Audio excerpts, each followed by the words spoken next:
When you're collecting the data, make sure that you are aware of why you are collecting data and share that with the customer. Welcome to the CX Equation, a podcast by TAP CXM. We share actionable insights and real-world case studies to equip you with the tools you need to drive loyalty, engagement, and sustainable growth. We're your hosts, Chantelle Casey and Mark Clydesdale.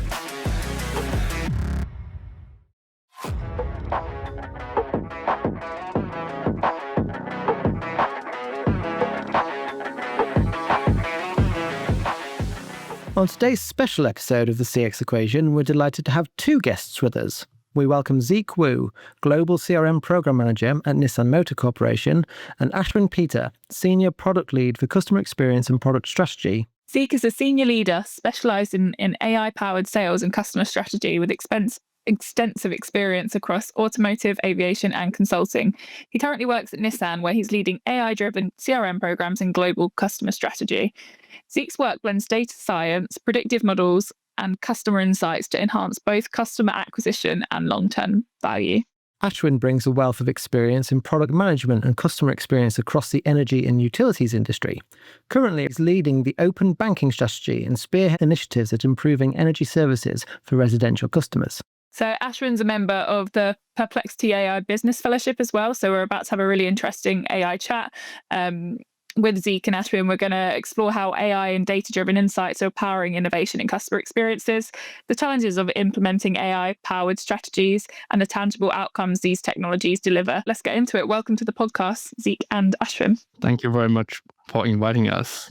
More than welcome. We're happy to have you here. So you've both worked across multiple industries. Zeke, you've worked in aviation, consulting and automotive, and Aswin from manufacturing to energy. Tell us a little bit more about how you got to where you are and what first sparked your interest in using AI and data to transform the customer experience. So I'll start with you first, Zeke. Yeah, sure. So for me personally, actually, I started my career in the technology side. So it has always been using the technology to improve the customer experience or sales conversions or customer service satisfaction, etc., etc. And over the years, when I'm shifting my interest and also the location from China to Finland to UK, I also was shifting from company and industry to one and another. One of the things that I observed is that the technology has always been an enabler and nowadays an accelerator.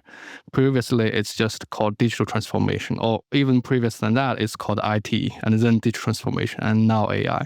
So everything is speeding up more and more, and we're actually seeing the trend that is increasing the speeds to more human-centric, assisted by the technology. So AI is the latest trend, but it's definitely not the last one. And that actually comes into my daily work naturally every day.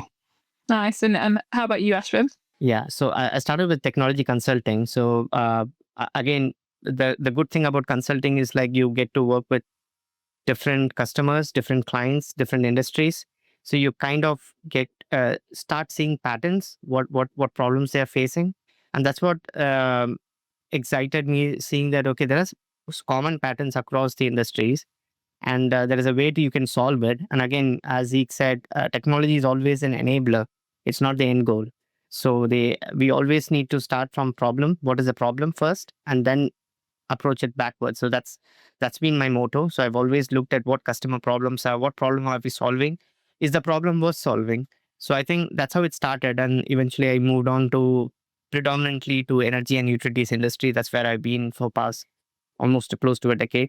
So which has actually helped me. And I've worked with multiple customers within energy and utilities as well. So again, the same things holds true here as well. So there is a particular pattern which you see what customers are pain points are and what our customers are trying to solve.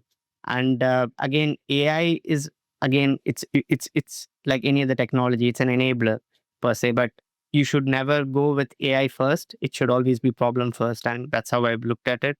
But again, with AI has always been there. It's not just now it came into picture, but I think the generative AI, agentic AI has caused a lot of buzz around. But AI has always been there. Predictive analytics have always been there. And we have always been using AI.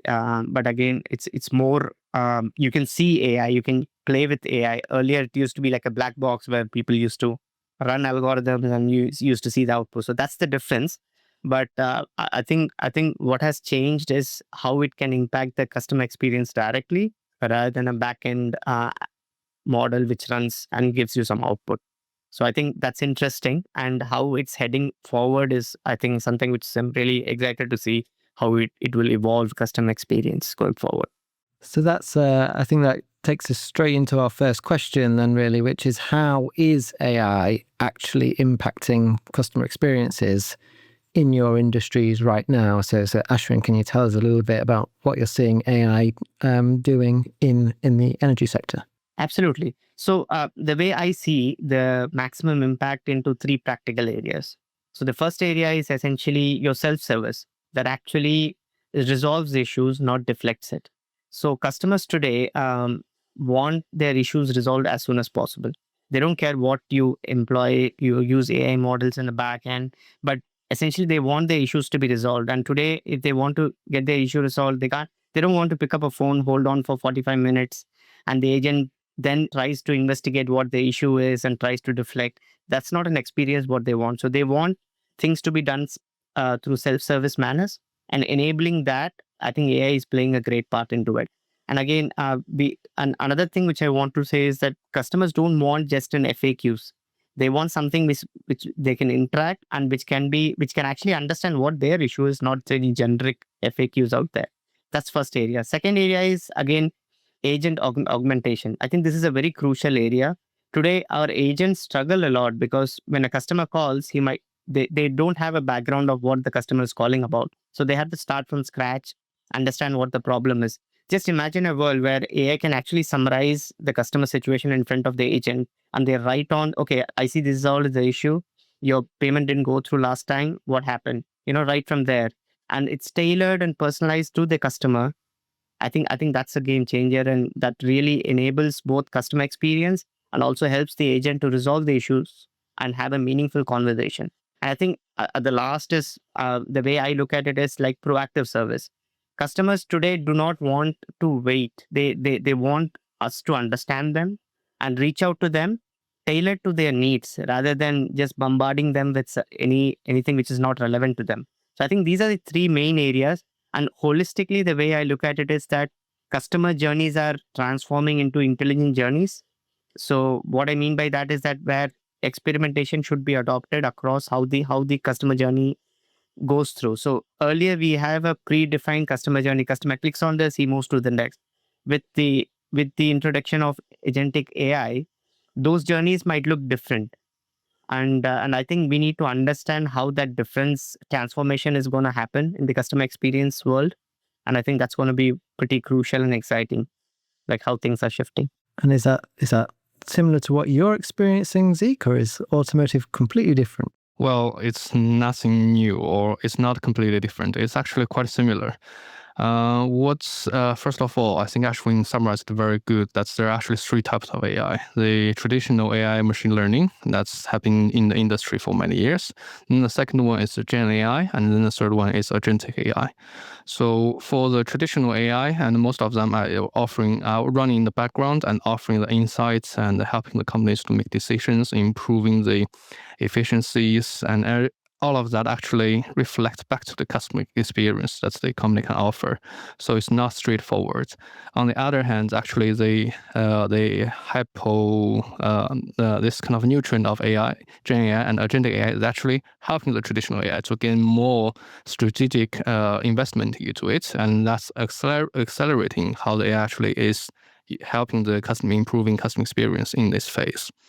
And then for the Gen AI and agentic AI itself, we have been introducing some of the tools internally to either to kind of gather customer feedback or to understand the customer intentions, so that those information can be used for decision making as well, to find out the bottleneck where the customer service is not good enough, or find out where the customer is encountering some difficulties in a specific journey. So those things actually still reflects back to the customer journey. That's the customer would have better services and more understanding about how the company could help them. And then there are external challenges put out by Gen AI or by the AI searches specifically. So nowadays, the consumers are not relying on company website to provide the trustworthy information anymore. They just go to the Google or the Perplexity or to the ChatGPT and ask, okay, what about the SUV car that suits me and my family with 2 kids, 2 dogs, and we want camping? It used to be that the customers search on Google search and find out the SUV capacity, the size, and the kind of fuel efficiency. Nowadays, they just rely on Google AI Overview or the ChatGPT giving them a recommendation. And that's some of the green area that we're now investigating on how should we be presented in those early phases. And sometimes even those customer questions actually are coming at a later phase, like how to fix some stuff. And so those are all the consumer journey changes or consumer preference changes. That's all the company, not only in automotive, but also in other different industries that should be aware of to start monitoring and create your own influences to make sure that you are present and you are working all right in the new challenging situation. How do you do that, Zeke? How do you, because ChatGPT philosophies, or I'm sure any of the different AI large language models would say they're always going to answer the customer's question first, right? So how do you, as Nissan, make sure that ChatGPT, when it's looking at what the best SUV is, knows that you're a valid option for what that customer needs? So basically, it boils down to how ChatGPT selects the best answer, how summarize the best answer. So they use a lot of different techniques and algorithms actually to find out which information is more trustworthy. For example, Wikipedia, most of the time it is very trustable. Sometimes it is not, I know. And then if a content is referenced across the different websites, different channels multiple times, they consider it as more trustable. So they use that information to summarize and to feed the answer. So for the corporations, companies, industries, it is how do you make sure that your content is consistent across channels and also reference it as much as possible. So that becomes a word of the mouth on the internet, and that could help you. On the other hand, it's also about what questions customer are asking, because they might be asking similarly, recommend me a car, or they might be asking, compare Nissan SUV Qashqai to Juke. And those different questions trigger different search algorithm behind it, and you need to be able to know that's what are the keywords or what are the key questions, intent that you want to answer, you want yourself to be there. Because otherwise it will be limitless areas that you're competing with, and that is not possible. So just talking about real world implementation, then obviously we've heard a lot of buzz about AI, but I think only maybe recently over the last 6 months to a year have we really started to talk about the practicality of it, and is it actually solving problems rather than just using AI for the sake of using AI, right? Can you walk us through any use cases where you've deployed AI and it's actually solved a customer problem? So for the AI use cases, I know that a lot of industry is quite advanced. They are putting it already customer facing. For us, it's still most likely in the back offices. And there are 2 cases. One is that we actually using Gen AI to analyze the customer feedback from multiple channels. The voice of customers through our own websites or through third-party channels. We collect them, analyze them, and that actually feeds back into different areas in the company. And the use case itself is very huge. Some of our region, very important region, is actually using that information to inform their daily business operations, to either improve on sales, customer service, or dealerships. And then another use case is actually still internal, not customer facing directly, but impact the customer in the end, is that's the knowledge. So we have a lot of data internally, and they are buried here and there, and almost no one know all of them. One of the challenge actually we are facing daily is that can we get this or can we get that? But it's a huge rabbit hole that we dig into the organization network and find out where they are.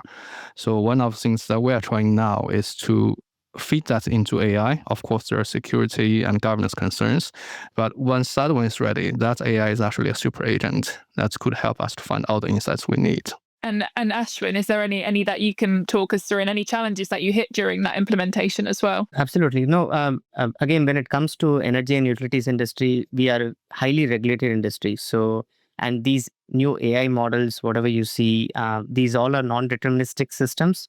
So for what I mean by that is that you have an input, you can't guarantee an output. So every time that could be a deviation. So what it means is that it's um, it's not very difficult to have a POC done for an AI model or whatever feature it is.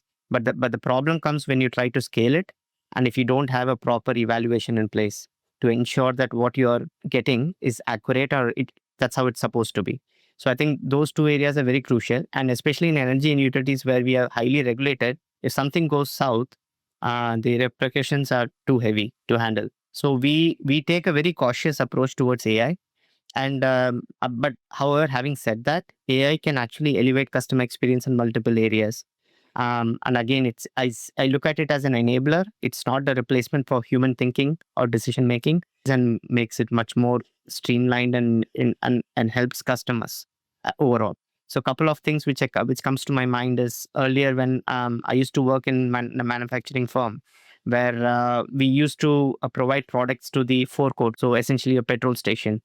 So all the IoT device, everything connected, right? So and every time you drive to a petrol station, you see a price displayed, like this is how much it's going to cost per gallon, right? And every petrol station has a different price. Have you ever wondered what goes behind that? So traditionally, what most of them do is that there is a store owner who actually maintains an Excel sheet with all the prices, and he tries to take a bet. Okay, this is how we need to do. You know, the another petrol station close to us has this cost, so we should probably reduce it by a bit. And that kind of decisions are taken. I'm telling you that much more goes on to it. But what we actually did was to create a platform which actually does price management, which actually intakes all the prices and makes a decision. So there is an AI model, ML model, which runs behind it. But it doesn't stop there. The store owners are not very tech savvy. So they want to converse with the system to ensure that, if I change this price by this much, how much my margin would be affected. So they can actually converse just like a chat GPT, but in a controlled fashion where they can converse and make a decision much quickly rather than actually playing with Excel. So that's one thing which I really felt was a game changer, because traditionally the forecourt and bedstock industry is considered to be a laggard. So they're not like as advanced like retail. So for them, this was a game changer, and it really made them more efficient in long run. And flipping to the energy and utilities industry specific, and I think couple of areas which I see massive improvement happening across the industry is contact resolution. So today customers contact us or through chat, but they don't get answers for it. So if they say, why is my bill high? All they get is a link of what could be the reasons for high bill. That's it. There's no conversation. So they feel like they're talking to a bot, but understand what their context is, why they are contacting us, and does not help them. And if they keep doing it, it deflects to a human agent. So that adds load on the human agent. Human agent has no clue on what the issue was, so he starts from scratch again. And on the other side, customer gets frustrated. So I think AI can actually help us to move from a static FAQ, from understanding the intent better and answering the customer in a humanized way with quality answers and resolution, which can help them to resolve the issue there and then and reduce the contact rate. I think that's one area which is huge, especially for utility industries, because you're dealing with millions of customers. It's not about hundreds of customers, millions of customers. And even 10% of those customers start calling us, we can't serve them everyone efficiently. So I think that's where AI can actually help us, just for chatbots, but also from the agent perspective. So if the agent is speaking to a customer, he should have all the information about the customer right in front of him. If the customer has already raised a complaint, that should all be summarized. He should not be keeping the customer on hold and going on searching for it. So I think those are some of the areas where I see within energy and utility industry, massive changes are happening in a positive way. So from the challenges perspective, again, it all boils down to the non-deterministic nature of these AI systems. So we need to have guardrails in place and ensure that evaluation is given highest priority before even launching it at scale. Thank you. I was, as you were talking, especially when you talked about millions of customers, my head was thinking about Zeke, Nissan being a global company. So you've got millions of customers across the globe. When you're looking at AI solutions, can they be rolled out globally, or do they need to be tailored region by region? There is always some level of customization per region, per market. Market, I mean country, with internal code market. For example, the voice of customer, the customer feedback that we're analyzing. Globally, we actually set up a framework or a definition on what are the big categories that we will be analyzing in. And for example, sales, after sales, a positive, negative, those very big concepts. And then regionally and then country-wide, they have to decide on how they want to manage it. Still, on a very broad level, they actually decided it's sales after sales that are still very broad. And then some of them say, okay, I want to focus on dealers. Some of them say, okay, I want to focus on the online or the after sales offline. So there will be various. And to do that, we actually need to manage things a little bit differently. And we are still not at the last phase of it, but the vision is that we should set up a framework so that they can actually do something for themselves instead of global controlling all the resources and everything and serve them to the last mile, which is usually a little bit inefficient. Because some of those use cases that Aswin mentioned there, like Aswin, are you? I know you're no longer in forecasts, but I guess you need to know what people on the ground need from AI, right? As we said earlier, AI isn't a solution in itself. It's an enabler to solving a problem. So to do this well, we need to understand what problems we're solving. And that's easier if you're closer to the front end. So yeah, I guess it's balancing how are you capturing what are the right things for AI to do, particularly in big businesses such as you both work in. Absolutely. No, that's crucial. And as I kept stressing, it's not about AI or it's not about the fanciest models, what you have. It's about what problems you're trying to fix. And it's always problem first, no matter how much advancement we make in AI, but it's always problem first. And you'd be surprised to know there are so many problems which can be resolved without an AI. You can have a simple rule-based engine, which is much more cost effective, much more predictable, and you can still solve the problem. So having the fear of missing out and ensuring that, pushing AI into solving all problems is not the right approach. And I think something which really surprised me most of the times is that the biggest gains often come not from the fanciest models, but from fixing the fundamentals like the knowledge quality or consistent tagging or clear journeys and clear handoffs. I think those are very, very important. And one of the ways we do that is essentially what I've done in the past and even now is that to staying close to the front line, the customer services agents, what customers are talking about us in the social media, or it could also be from the NPS, which is one of the metrics which we track very closely. So, and the verbatims, what are customers worried about? What are customers complaining about? I think understanding those and ensuring what are the problems worth solving, and there could be some problems which is worth solving right away, and there could be some problems which is not a bigger problem for majority of the customers, which can be solved later on. So I think that balance is very important.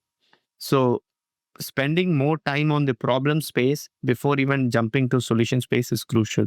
Getting AI right needs the right data as the foundation of all of these models and all of this learning, right? And sometimes dealing with that data is challenging in itself. So what needs to be in place from a data point of view before AI can actually start to improve the customer experience, before complicating it and we start spending all of this money when a simpler solution would have been better?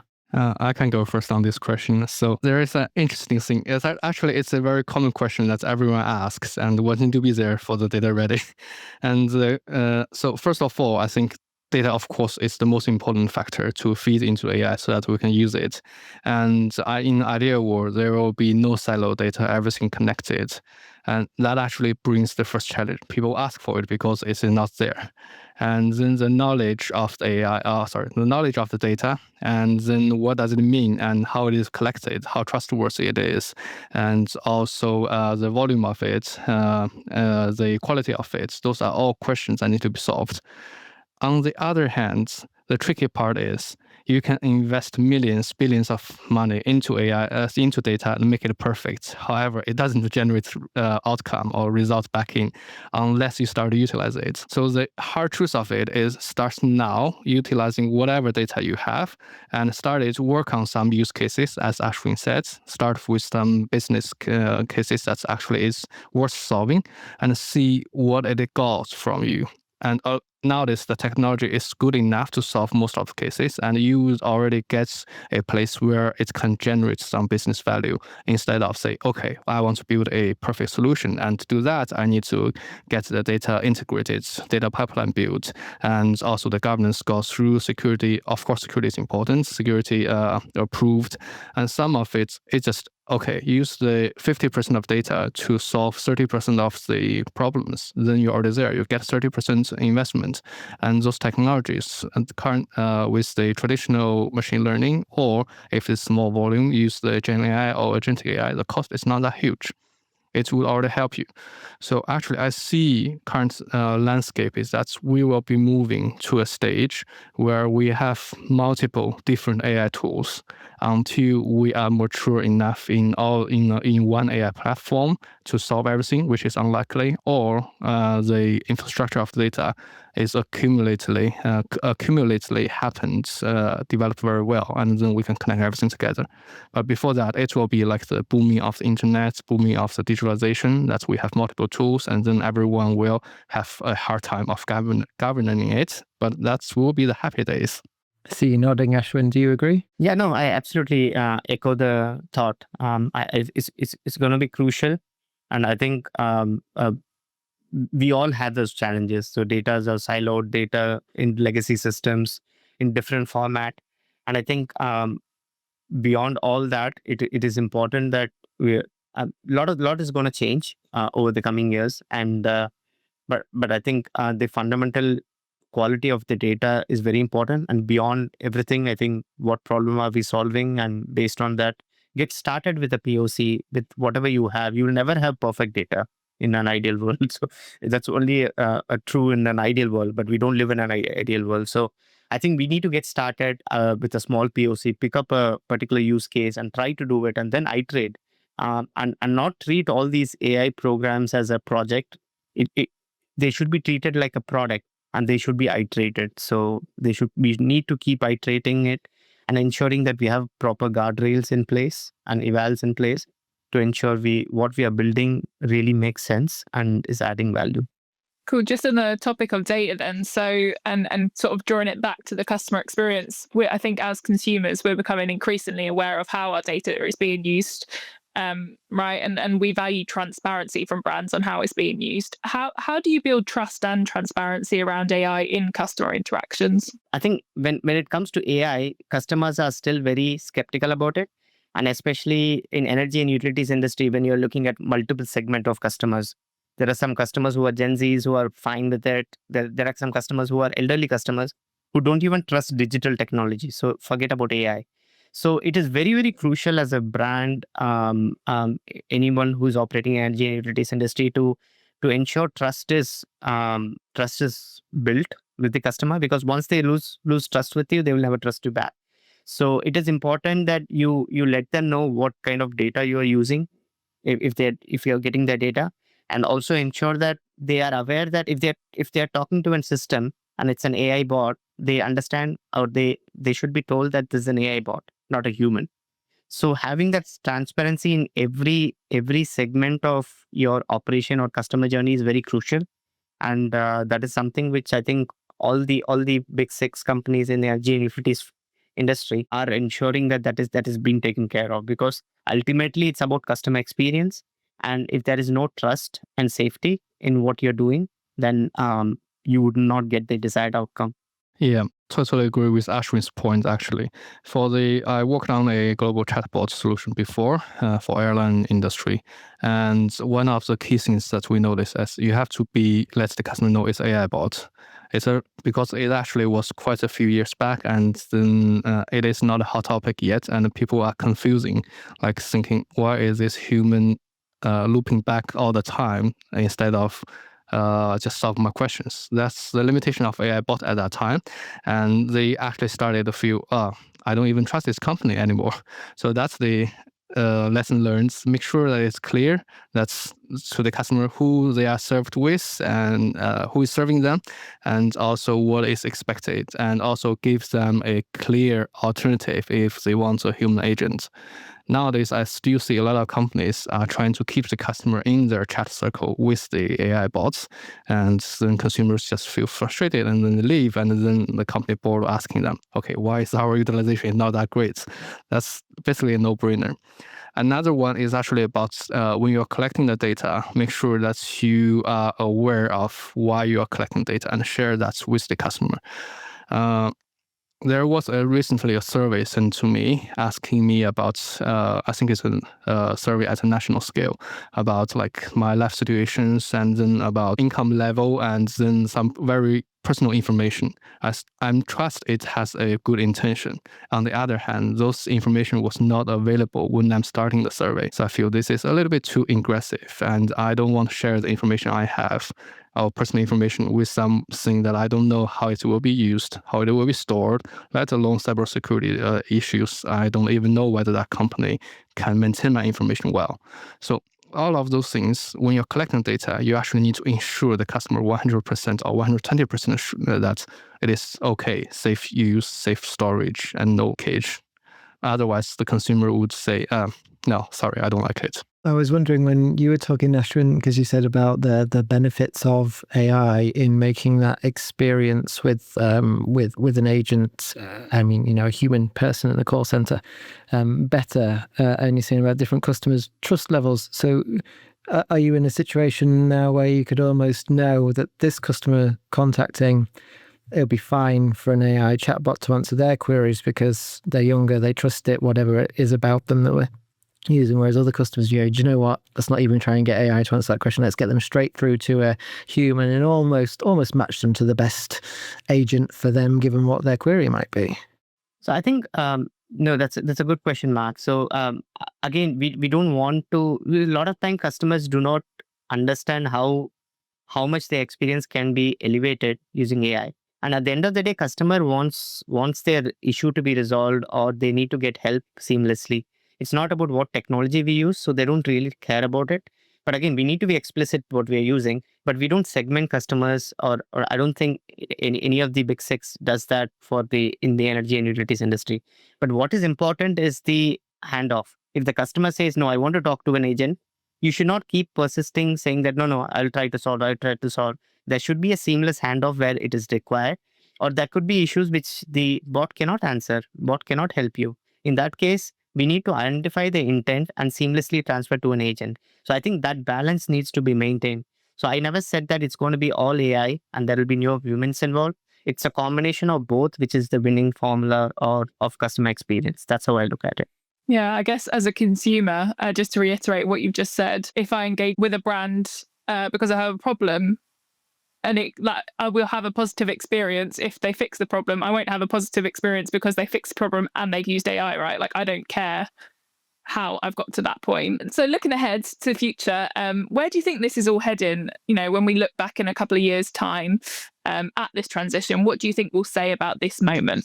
Yeah, so I'm just thinking, remember 2 years ago when I started looking at AI for the first time, I originally assumed that it will be AI-powered superhuman agent, and I didn't expect the agentic systems coming out. And then when the article gets published, that the attention is already needed, I started to see that there is a huge potential in understanding more and more customer using the unstructured data we have. But I didn't expect agentic to be coming out so quickly. And what I see actually in the future is that it's still actually is AI-powered superhuman agent. And now there is kind of argument saying that one person is a team. And actually, one person with multiple agents is a team. So it's actually meaning we are more and more efficient from company perspective. It also means that we should be able to know more and more about the customer with all the tools at a scale at a personalized level. One of the challenge is actually to finding out how do we reach that state? And this moment, there are just too many tools out there. Each of them offers a little bit of different perspectives and a little bit of different modeling and a little bit of problems. And we are not yet at a stage to say, okay, it's almost like Salesforce in CRM, which is dominant, and then followed by HubSpot and the other few companies, or SAP and ERP back in 20 years ago. And we are not at this stage, but I'm hoping that stage could come easier and quicker so that we can leverage the latest trend and help the world to be a better, actually. Cool. And Aswin, what excites you most about this next phase? I think like few years down the lane, if you look back, what I would probably say is that, this huge shift is actually from digital transformation, which was a big thing at least in the past decade, to decision transformation. So I think organizations that will win won't be the ones with the fanciest models. I think they'll be the ones who are able to redesign their customer journey around trust, governance, and measurable outcomes. I think the real innovation wasn't AI as a whole. Of course, it was helping, but I think the way we transformed how we work and how we approach customer experience would be changed. And I think what excites me the most is that enabling proactive preventive service, resolving issues before the customers face it, or empowering the frontline teams, giving them the superpowers, with context, clarity, and consistent decision support, is going to be a game changer. And I think, of course, with that, I also have some concerns, which is rushing into scale without guardrails or evals. I think that's going to be a disaster. And whoever does that, and of course, whoever has proper guardrails, I think they're a long way to go. And using personalization in a way that, that erodes trust. And I think that's another concern I have. If customer feels watched and manipulated, I think the brand damage outweighs any efficiency gains. So I think those are the two things which really scares me. But overall, I'm very positive and bullish on how AI is enabling or transforming the customer experience in general. To close off our podcast, we've got a few more questions that may be more personal than talking about your industry experience. So obviously, this is about customer experiences. As customers yourselves, what is the best example of an AI-powered experience that you've encountered? One that genuinely felt helpful rather than intrusive. Actually, there is one good example. It's a Finnish bank that I'm a loyal customer to it. Even though I'm in UK for many years, I still keep that bank, and they actually offer a very good, helpful AI agent, or let's say just an agent, removing the AI words. And because it's a inactive bank account that I kept, and sometimes there are bills coming to that account which I am not aware of, then it will pop up a notification to me and say, okay, you don't have enough deposit held in this bank anymore. And we notice actually with similar, you have another bank, you have another account with us that can pay for it. Would you like us to proceed? And then I click yes, and then they ask for confirmations, and then that's done.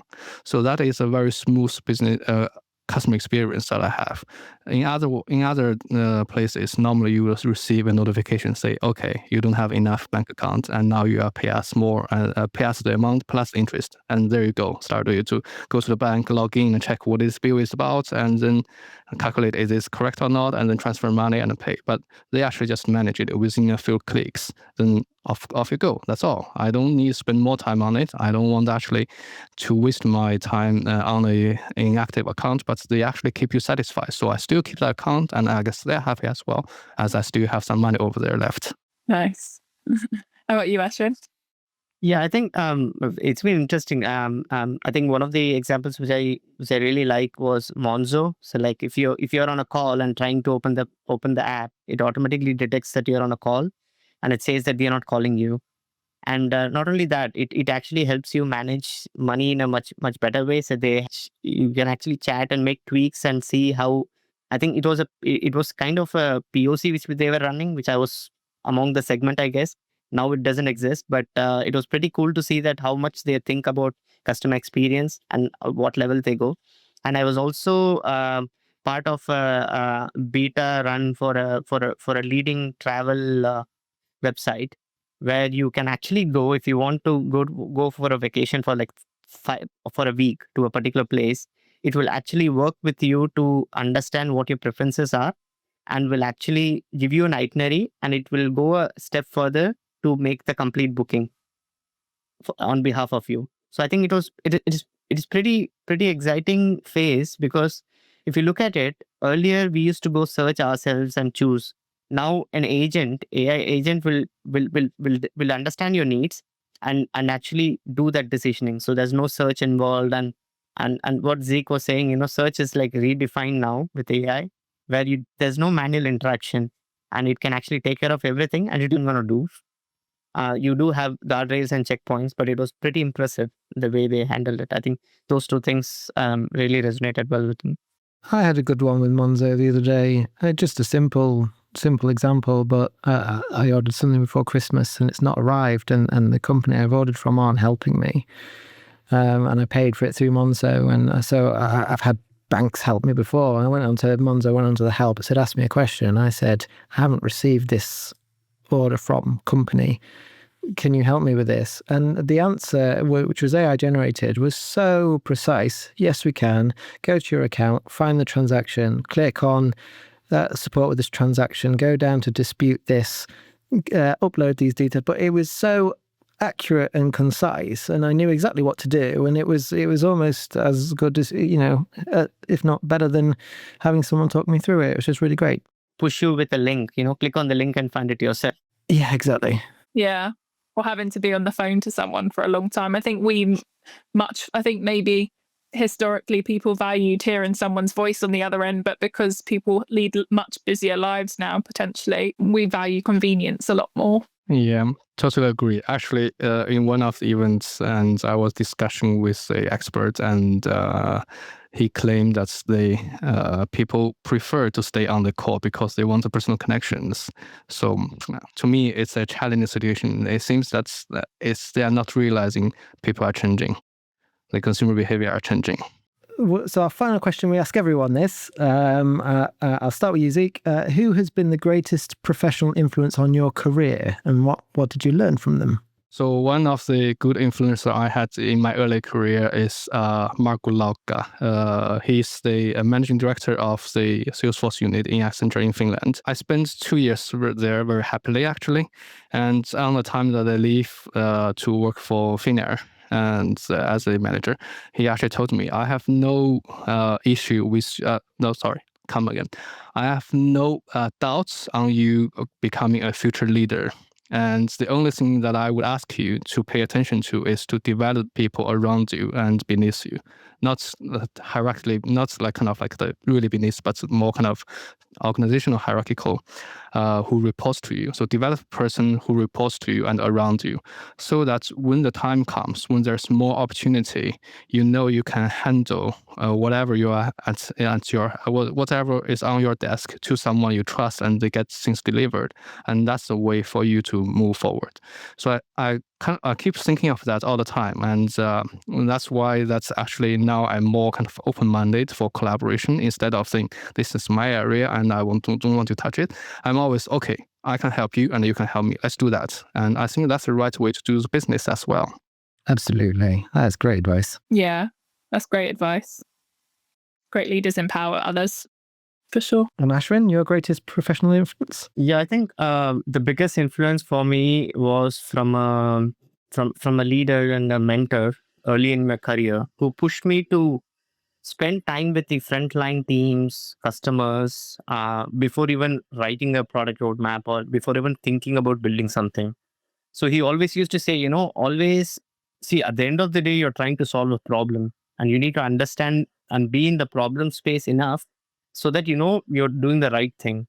So I learned that the best strategy often sits in the details of the real conversations and understanding what market you're after, what customers are facing, and frame your problem properly and clearly. I think that's half work done, and then you get onto the solution space and try to figure out how to enable that. And I think that's stuck so hardly to me that since then I've always looked at the problem first, and which has helped me to think or building impactful products which create desired outcomes. So I think that's something which really stuck to me and had a biggest influence. Great. Well, thank you very much, both of you. I think that's about all of the time that we have. So it's been a great discussion. It's always fascinating to talk about AI and get to hear different points of view. So we really appreciate you coming and joining us, and thank you for all of your input. Thank you very much for inviting me again. Thanks for having us. So that was a really interesting conversation with Zeke and Aswin. I think the underlying theme of that was that AI is an enabler. It's not always the solution to a problem. You've got to approach customer experiences with the problem in mind first, that you're trying to solve for the customer. I think that really came out when we asked them in 2 years' time, when we look back on this, what we're going to be seeing.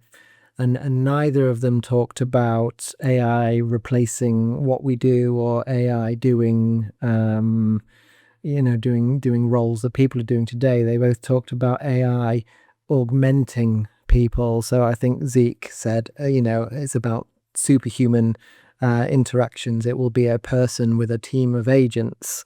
And so it was all about AI actually augmenting the person. And then Aswin talked about actually reorganizing businesses and transformations, but AI helping you make decisions that you organize your business better and you meet the customer need better. So very much there was nothing about replacing. It was all just about improving, complementing. Yeah, absolutely. Yeah. And it was great. It was great to hear different points of view. It was great to hear the way AI is tackling things from two people that clearly know a lot about AI and what it is. It's not just a buzzword to them. You can see that they're really building solutions for their businesses that help them go further. Thanks for listening to our podcast. Please share if you've enjoyed what you listened to today. We'll see you next month. The CX Equation is brought to you by TapCXM. To find out more about what we do and how we can help you, visit tapcxm.com. And then make sure to search for the CX Equation in Apple Podcasts, Spotify, or wherever you usually find your podcasts. Make sure to click subscribe so you don't miss any future episodes. On behalf of the team here at TapCXM, thank you for listening.